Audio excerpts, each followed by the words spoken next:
What if I told you that what we call reality is merely a reflection of something our eyes were never programmed to see?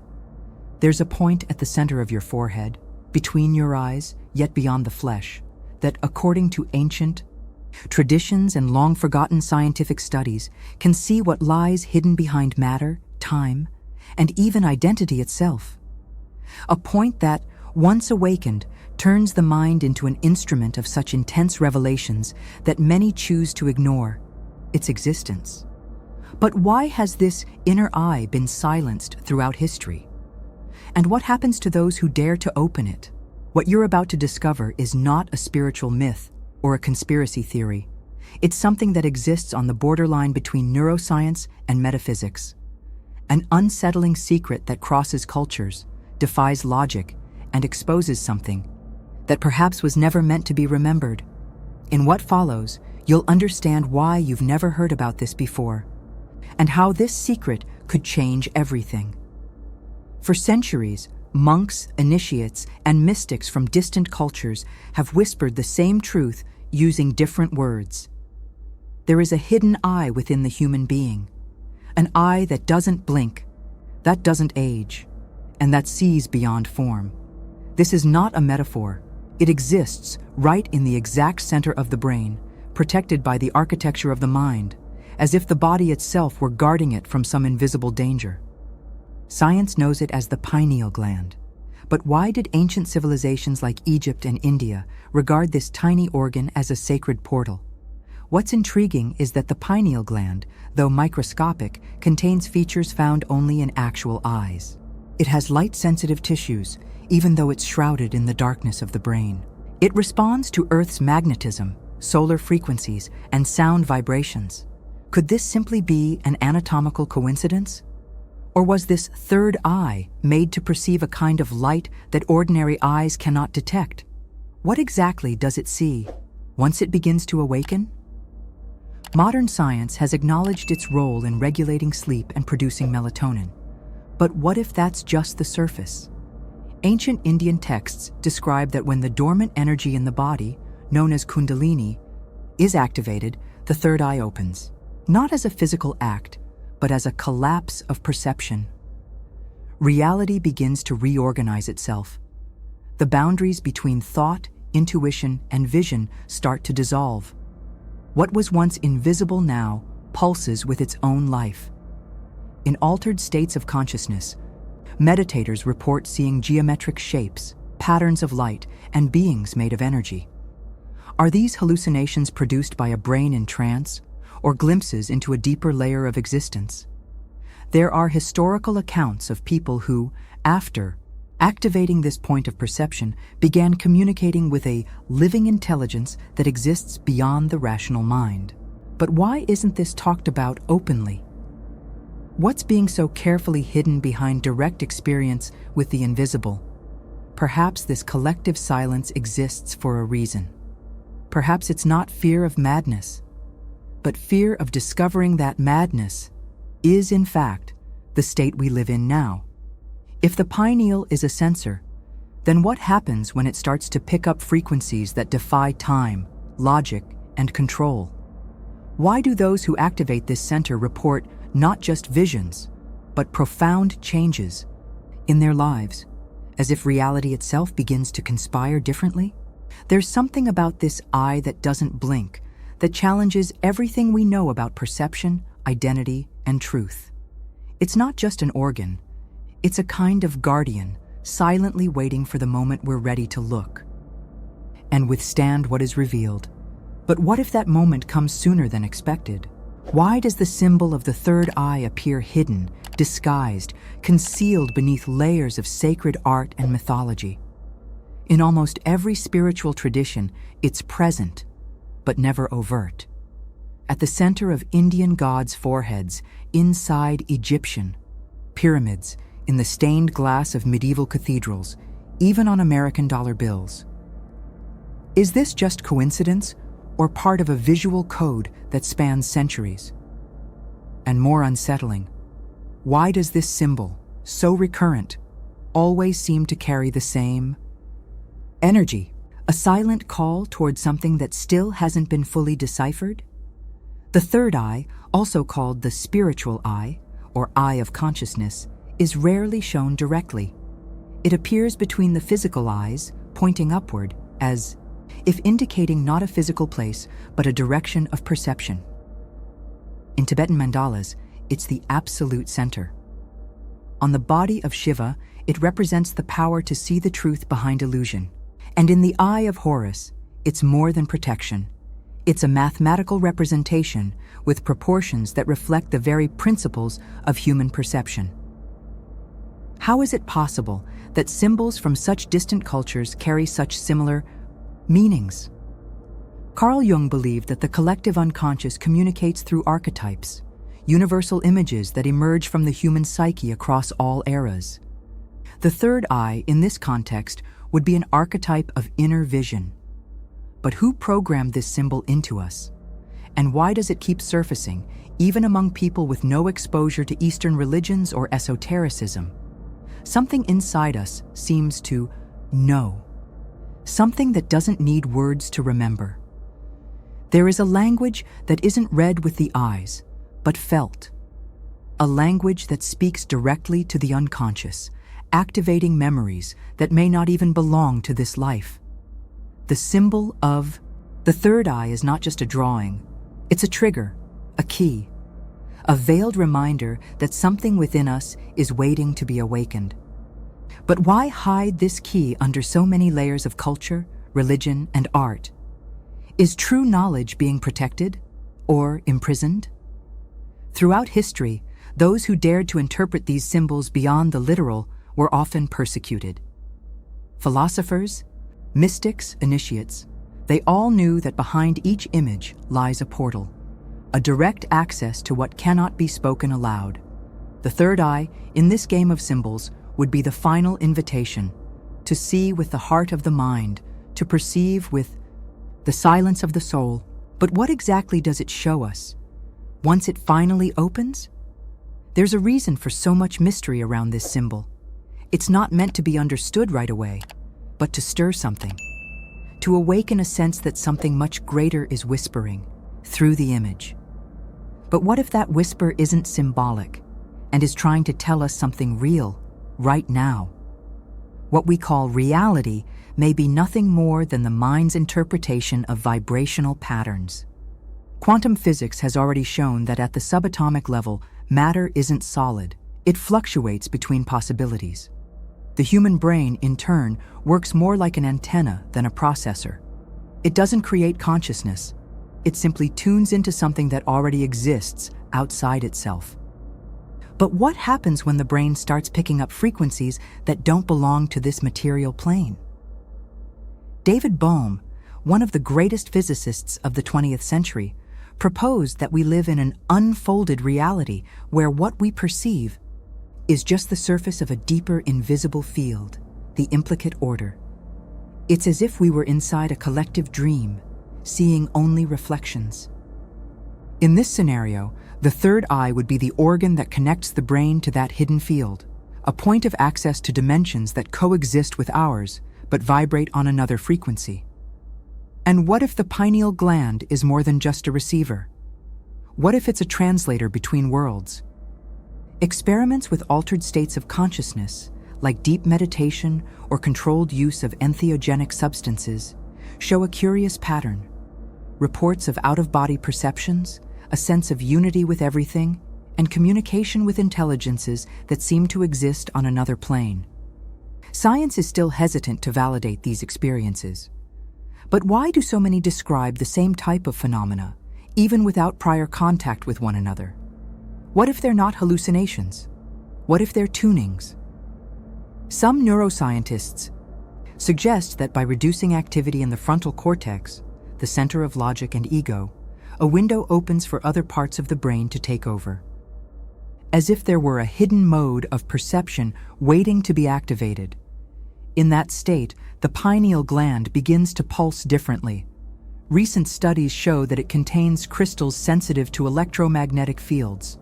But what exactly is being detected, and where is it coming from? Ancient spirituality claimed that true reality can only be perceived when we silence the common mind. Science, slowly, seems to be arriving at the same conclusion through a different path. And in the middle of that intersection lies the third eye, the silent bridge between the known and the unexplainable. It doesn't take us outward, but inward, into a dimension that challenges everything we think we know about time, space, and the self. If the brain is just the radio, and consciousness is the music, then who is really playing this melody? And what if, by tuning to the right frequency, what you hear isn't from this world? There are those who seek awakening as if it were a prize, a spiritual achievement, an inner victory.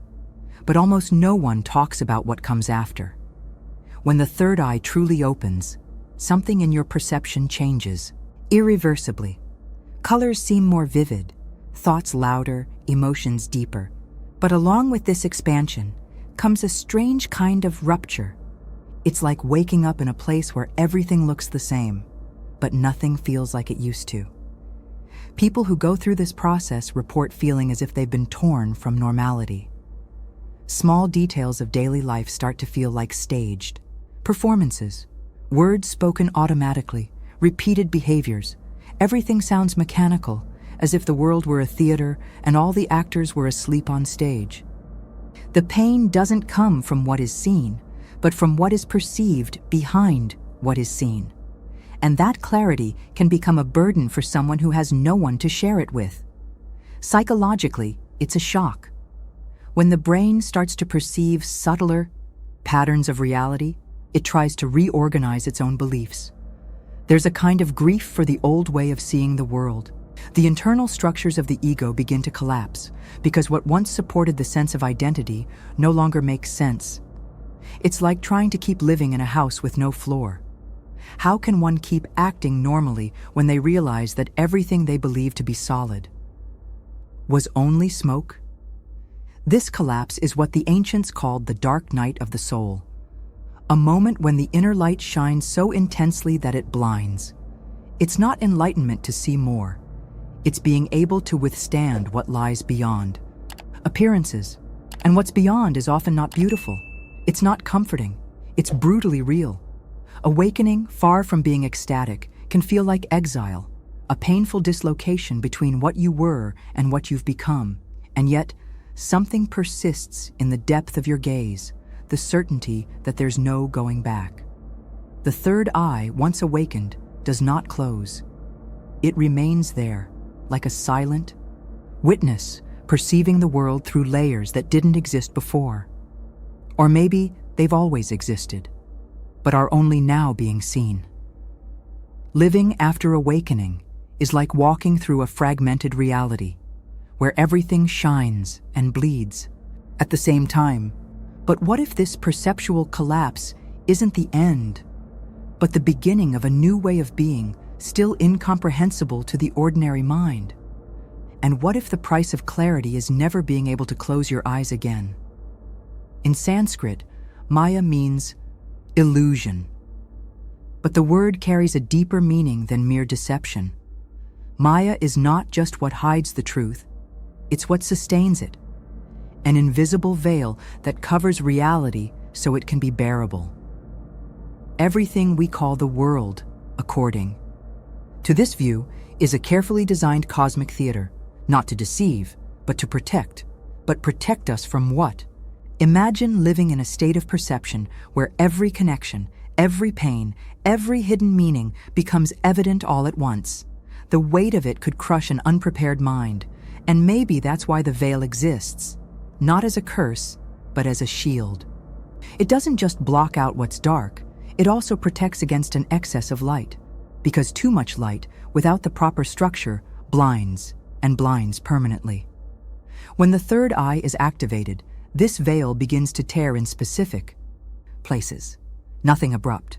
First comes the intuition, then the feeling that something is out of place, until the entire illusion starts to dissolve like a dream upon waking. The problem is that this process can't be undone. Once perception crosses the veil, what was once familiar begins to feel artificial, like puppets moving under a predictable script while something deeper tries to catch your attention from the other side of the stage. But what exactly is behind that veil? It's a question that, in itself, already carries the risk of disrupting one's internal balance. Eastern philosophies suggest that the world we perceive isn't a lie, but rather a limited version of the truth, as if it were a blurry reflection of a greater reality. And the third eye is the tool that shatters the reflection, allowing us to see what lies behind the mirror. But what if what's back there isn't as comforting as we imagined? Most people live comfortably within the illusion, and there's a reason for that. The world of matter, of certainties, of routine, offers a sense of security that calms existential fear. The world revealed by the third eye, on the other hand, is unpredictable, symbolic, paradoxical.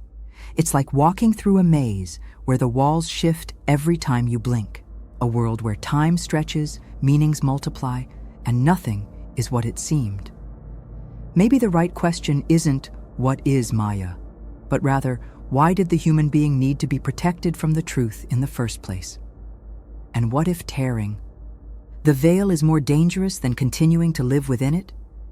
Inside the human brain, there is a secret laboratory, a silent alchemist that, at specific moments, birth, death, deep dreams, or mystical experiences, releases an enigmatic substance, DMT. This molecule, present in small amounts in the pineal gland, has effects that defy any traditional scientific explanation. It erases the boundaries of identity, dissolves the ego, and transports consciousness to realities that seem more real than the physical world. But why does the brain carry within itself this biochemical portal to the invisible? Some call DMT the spirit molecule, others see it as just a psychoactive compound. But the mystery begins when we realize that it is naturally produced by the body, in all of us. It's there, dormant, waiting for something. What exactly triggers its release is still unclear. But among scientists and mystics, a suspicion lingers in the air. The third eye may be the trigger. What if the activation of the pineal gland isn't symbolic, but chemical? During intense DMT release states, people report almost identical experiences: contact with entities, traveling through tunnels of light, out-of-body sensations, access to inexplicable knowledge. These reports don't just come from monks or shamans, they come from ordinary people all over the world. The similarity of the accounts suggests this isn't just hallucination, but if they're not delusions, what exactly is being accessed? Science is still treading cautiously in this territory. Some researchers believe DMT allows the mind to tune into parallel realities or hidden dimensions. Others say it simply opens the gates to the deep unconscious. But what if these two explanations aren't opposites? What if the human unconscious is directly connected to the invisible fabric of the universe? In that case, the third eye wouldn't just be a spiritual organ, but a direct channel to the informational field of existence. The pineal gland, filled with piezoelectric crystals, vibrates in response to pressure and frequency. This makes it sensitive to electromagnetic fields, to sound, to inner light. In certain cultures, it's treated as a sacred reliquary inside the temple of the body, a place where heaven and earth meet. It's no coincidence that in many spiritual practices, the awakening of consciousness begins with focus on this tiny gland, the alchemist of perception. But if DMT is already there, inside us, ready to be awakened, what's stopping us from accessing that potential? Or worse, what if we're already accessing it, but don't know it? When the third eye awakens, the dream world changes. Dreams stop being confusing and disconnected. They become vivid, detailed, almost tangible. It's as if the mind crosses an invisible threshold and starts living a second existence while the body sleeps. But is this just a neurological phenomenon? Or could lucid dreams actually be windows into another dimension of reality? In the spiritual practice of various ancient cultures, Dreaming was not seen as a passive activity. Indigenous shamans trained to leave their bodies during sleep and explore what they called the spirit reality. In Egypt, priests studied dreams as portals.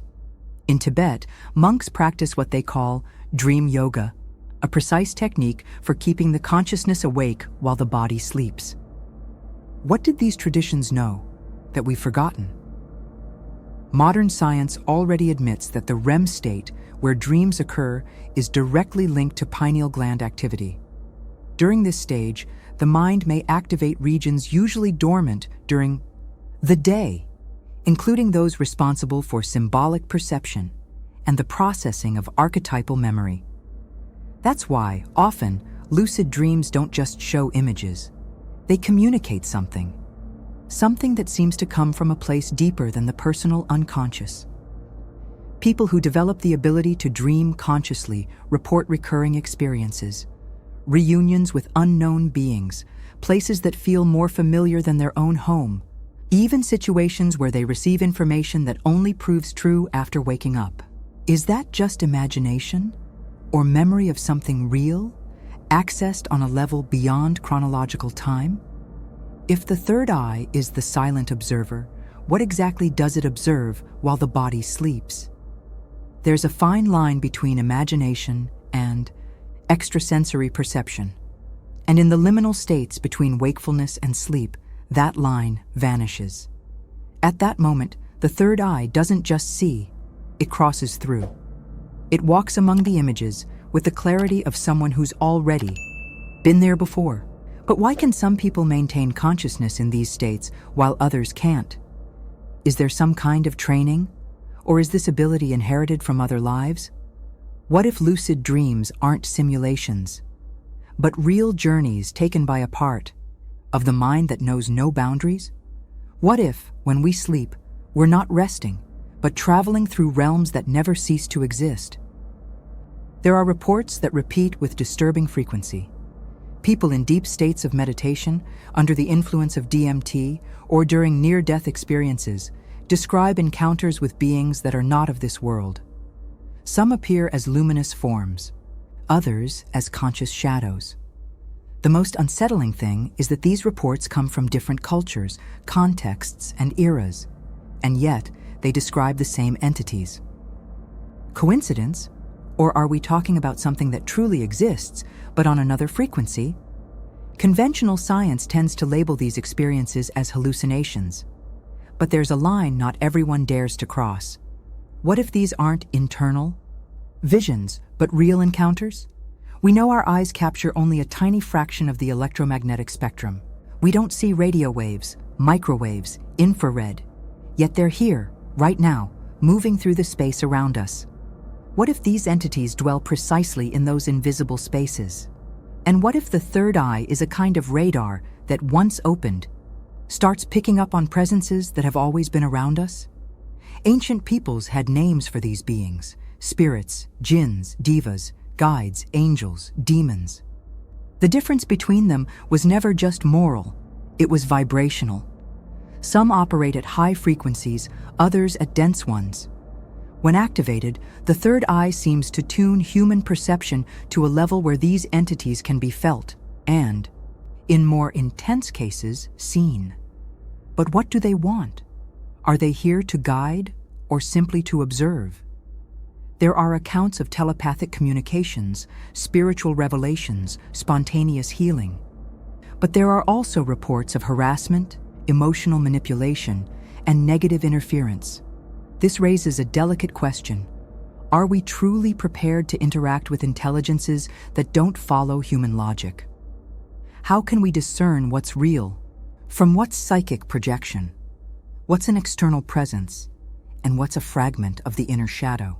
Depth psychology would say these entities are expressions of the collective unconscious. Jung would call them archetypes. But what if they're both at once? Psychic realities taking form in subtle planes, silently coexisting with us.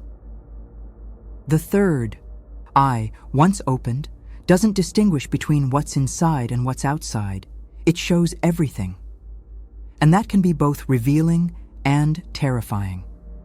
But if these presences are truly here, vibrating at the edges of perceptible reality, why can only a few people see them? What if the real secret isn't about where they are, but why they manifest precisely when the third eye awakens? Little is said about what the third eye threatens. It's not just spiritual beliefs or models of reality. What it directly and undeniably confronts is the very structure of the self. The ego, that inner voice that tells us who we are, what we want, and what we should fear, is a fragile system, and it knows it. When the third eye opens, the ego doesn't see an opportunity for expansion. It sees an enemy, a cruel mirror that reflects not who we are, but everything we've pretended to be. The ego is built throughout life as a fortress of safety. It anchors itself in stories, memories, labels, social roles.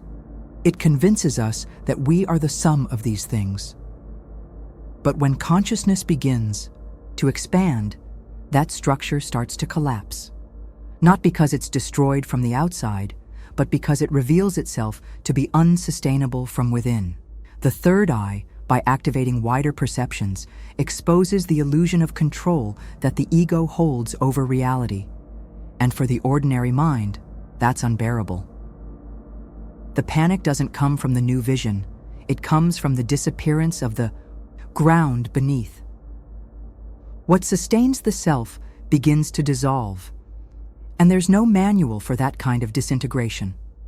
Many describe this moment as an existential void, an emotional black hole where nothing makes sense. The rational mind tries to resist, screams for answers, begs for logic, but none of it works, because what's happening isn't rational. It's an internal collapse we were never trained to handle. This is where many turn back. They stop their practices, deny the experience, rationalize it all as delusion. Not out of weakness, but for self-preservation. The ego is clever. It adapts, changes form, even uses spiritual language to maintain control. But it never gives up easily. And the more it resists, the more painful the process becomes. The third eye doesn't destroy the ego. It simply makes it visible. And what is seen can no longer be denied. For some, this collapse leads to liberation. For others, to deep confusion. It all depends on the ability to bear the truth without needing to explain it. The ego demands certainty, but awakening offers paradoxes. The ego seeks permanence, but consciousness is flow. And in this clash lies the true battlefield of awakening, not outside, but within. But what if the ego isn't an obstacle, but a test? What if the third eye can only see clearly once the self is willing to disappear? When opening the third eye, many people expect to see the world more clearly, as if gaining spiritual superpowers, as if the veil of reality were finally lifted. But what few imagine is that what's first revealed isn't the outer world, it's the inner one. The activation of this subtle center of perception doesn't automatically project mystical visions it reflects. And what it reflects is the subconscious mind. But are we truly ready to see what we've hidden from ourselves? The subconscious is like a locked room where we store everything we can't face in the light of day.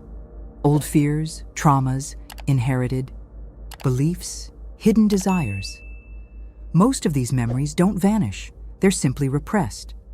And when the third eye begins to function, it doesn't distinguish between light and shadow. It illuminates everything. The result is that, before seeing any higher plane, the individual is faced with themselves. No filter, no mask, no excuses. At this point, it's common for symbolic visions to emerge. Serpents, broken mirrors, floating. Eyes, archetypal animals. Each image carries an emotional code. The subconscious speaks in metaphors, not words. Jung said, "Dreams are messages from the unconscious, disguised as symbols." The third eye, in a way, turns the mind into a lucid dream where all symbols come to life. But the question remains, what are these symbols trying to say? Some people see lights, entities, hear soft voices. Others see monsters, distortions, experience moments of psychic terror. This doesn't depend on the world, it depends on the inner content. The third eye, in this sense, functions like a multidimensional mirror. It doesn't show what's outside, but what vibrates within. And that internal vibration can be just as beautiful as it is disturbing. Everything that was ignored, neglected, or feared rises to the surface. But does it return with a purpose? Depth psychology sees this confrontation as an opportunity for healing. What is seen can be integrated. What is acknowledged can be transformed. But the danger lies in being unprepared. Opening the third eye without emotional readiness is like diving into the ocean without knowing how to swim. The subconscious, freed from restraints, can pull consciousness into experiences that are too intense. And what was meant to be expansion can turn into fragmentation. But what if this mirror isn't just reflecting what we were? What if it's trying to remind us of what we can still become? Have you ever had the feeling that time stood still? Or that something which hasn't happened yet has already been lived by you somewhere beyond logic? When the third eye begins to open, time, that seemingly immutable mechanism, stops, following a straight line. It starts to curve, to fold in on itself. The notion of before and after begins to fade, and the present starts to expand, as if it contains all moments at once. But what causes this twist in perception? Science has already discovered that time is not absolute. Einstein proved it changes according to gravity and speed. In quantum physics, particles can influence one another instantly, even when separated by light years. A phenomenon suggesting a dimension where linear time doesn't exist. Now imagine the brain resonating with that timeless field. Imagine the third eye as a lens that sees not only beyond space, but beyond time. What it sees then is what we call destiny, or memory. People who have undergone mystical experiences often report events that haven't happened yet, but are felt with absolute certainty. It's not ordinary intuition. It's as if they've already lived it. Visions of possible futures, memories of past lives, lapses where everything seems to happen at once. Are these delusions? Or signs that consciousness, when freed from mental conditioning, accesses a plane where time is not a line, but a field? Some scientists suggest that the brain works as a predictive system. It doesn't register the present, it predicts. And the pineal gland, connected to cosmic rhythms and natural cycles, may be a sensitive modulator of these predictions. But what if the third eye, when active, accesses more than just probabilities? What if it touches directly on what already exists outside of time, like an eternal archive where all possibilities are already written? The concept of now expands. The past begins to be seen with new eyes. The future stops being something we wait for and becomes a presence. In this new state, choices take on a different weight. What we do is no longer just action. It becomes a conscious interference in something that is still taking shape, as if each decision opens or closes paths that somehow already exist in potential. But who is really deciding? What if awakening?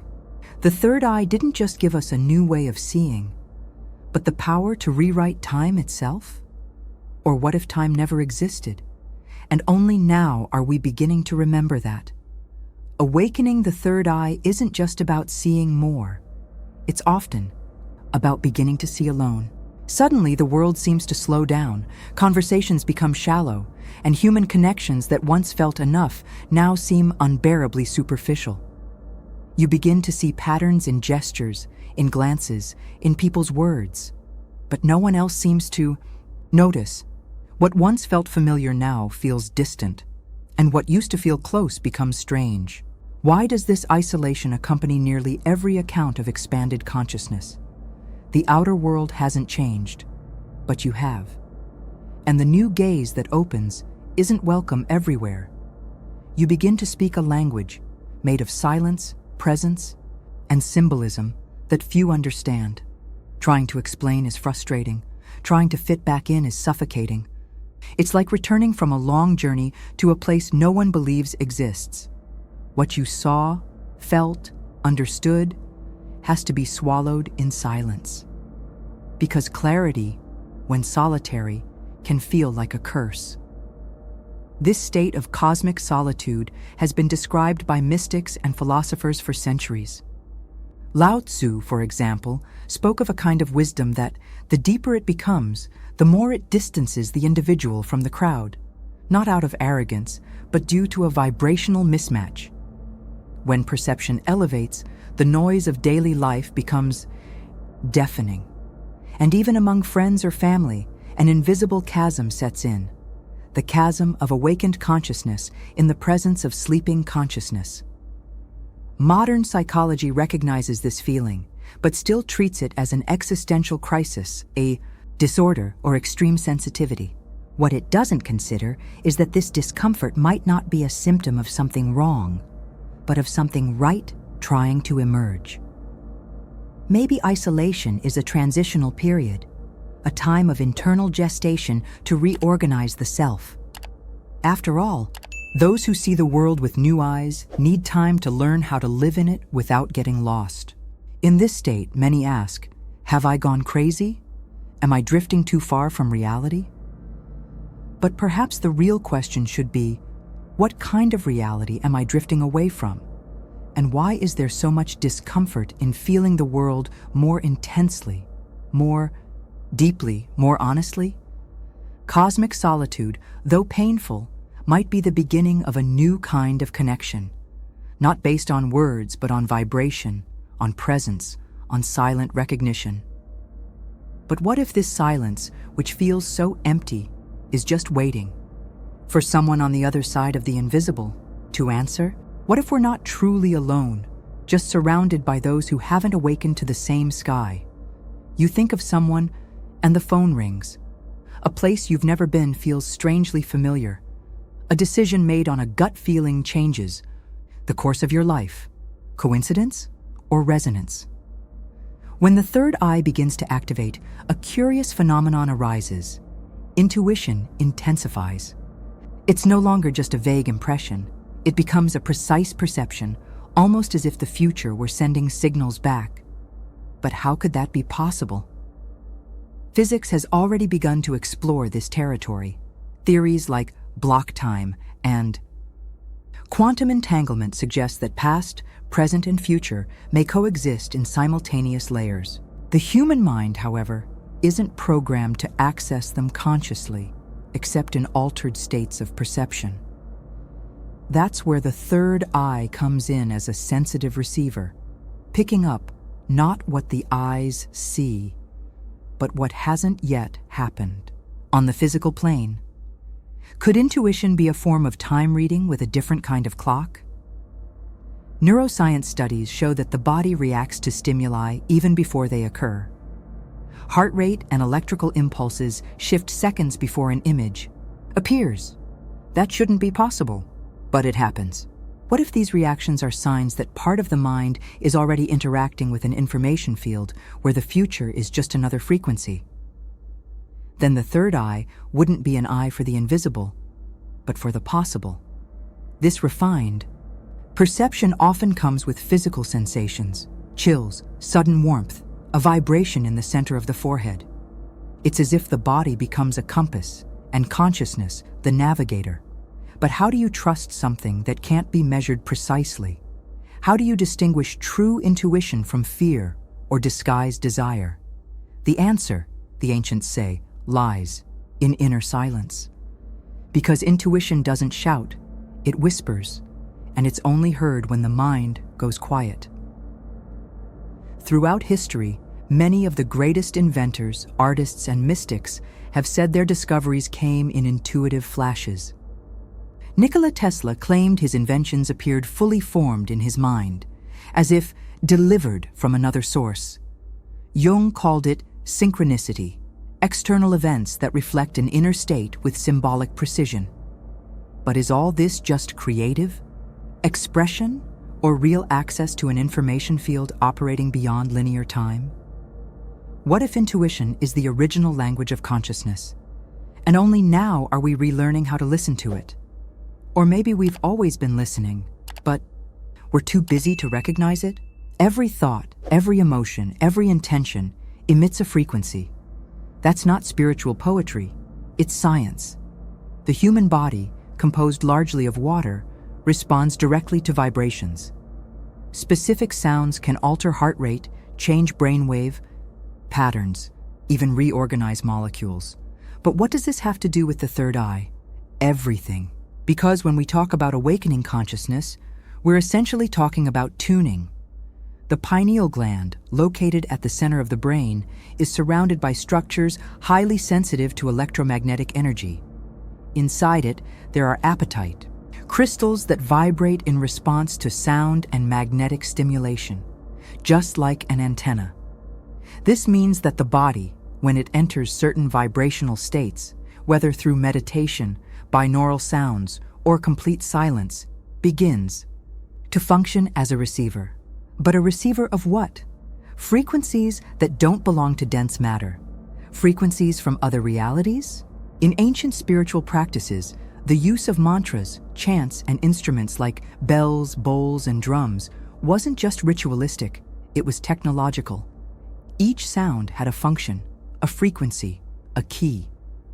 They knew the body needed to vibrate in harmony with what they wanted to access. The third eye doesn't respond to words. It responds to vibration. And when the body's vibrational field aligns with certain subtle frequencies, something opens. A window, a channel, a portal. Resonance is EMD, the phenomenon where two bodies vibrate at the same frequency and, because of that, influence each other. This means that if a human being can tune into the same frequency as something higher, an idea, an entity, a field of consciousness, the connection establishes itself automatically, effortlessly, without seeking. But who is ready to sustain that level of alignment? After all, raising your frequency isn't just a practice, it's a rupture with everything that keeps the mind on autopilot. Most people live in dense vibrational states: fear, anxiety, anger, guilt. These are the emotions that create interference, that block the signal. Awakening the third eye isn't just about wanting to see. It's about being able to handle what is seen without collapsing. The body needs to be tuned. The mind needs to be clear. And the heart, silent. Because in this field of perception, noise is the greatest enemy. Only silence reveals. But what if awakening isn't a conquest, but a state that has always been available, just waiting for the right frequency? And what if the real secret isn't about seeing more, but about vibrating differently? There's a lot of talk about how to awaken the third eye, but almost nothing about what it can take from you. There's a dangerous romanticization of spiritual awakening, as if it were a permanent state of peace, a pure and light elevation. But ancient records say otherwise. In nearly all traditions, this kind of opening came with severe trials. Because opening inner vision also means opening doors that can no longer be closed. And there's a reason why most people live with their eyes shut. Awakening doesn't happen by accident. It requires a certain level of maturity, detachment, and surrender from the soul. To see more also means to feel more. And to feel more is to become vulnerable to everything. To the pain of the world, to societal lies, to collective suffering, to your own internal abysses. When active, the third eye doesn't offer comfort. It offers truth. But truth is not gentle. It rips off masks, dissolves illusions, shatters structures that once felt eternal. And that comes at a cost. That cost isn't financial or physical. It's psychic, emotional, and sometimes even social. Relationships collapse. Old purposes lose meaning. Comfortable paths turn into dead ends, because the awakened mind no longer fits into the same molds. And the body, more sensitive than ever, begins to reject everything that vibrates below the new level of consciousness. Some call this ascension, others disintegration. Perhaps it's both, happening at the same time. Some seek awakening out of curiosity. But the third eye doesn't respond to curiosity. It responds to necessity. It only awakens for those who are truly ready to go through the fall. Because awakening isn't the arrival. It's the beginning of a crossing. And that crossing demands courage to get lost, to unlearn, to live between realities without attaching to any of them. The ego fights, the soul bleeds, but something within, silent and steady, insists on continuing. Maybe that's why so many Eastern masters warned, awakening can come too early. Maybe the veil exists to protect, not to deceive. Maybe ignorance is, for some, a legitimate shelter, and the awakened gaze, a burden for the few. There's no way to know for sure who is ready until they stand before the revelation. And when it comes, everything changes. The world is no longer the same, and neither are you. But what if the third eye isn't something to be opened, but something that, when it opens, chooses us? And what if the real question was never how to awaken, but do you truly want to see?